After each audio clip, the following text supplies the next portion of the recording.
Hey, what's up mga ka-videos PH? Muli na naman nagpakilig ang Don Bell kanina sa ASAP stage.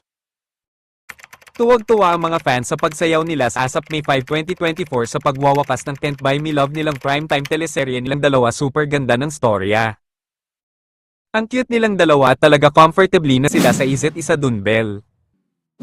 Swerte naman nila sa isa't isa, ang gwapo ni Donnie at ang ganda naman ni Bel Mariano, at pare na silang maraming pera. Nakakatuwa lang na super sikat na nilang dalawa. Panoorin itong mixing video na kinuha ko sa video ng ABS-CBN-SA ASAP. At para hindi tayo ma-copyright, pwede ba mag-subscribe and like this video, more support my channel para maka-upload pa tayo ang mga ganitong video ng Dumbbell. At ito na panoorin ang mixing video pagsayaw nila sa ASAP kanina May 5, 2024 sa ASAP.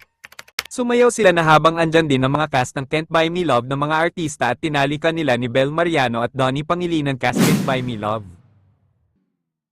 Ang sweet talaga nila nagdalawa na pagkatapos nilang sumayaw habang kumakanta ay upo si Bel at tumiga si Donnie sa kanyang paa. At yun lang po ang ating mixing kwento. Please subscribe.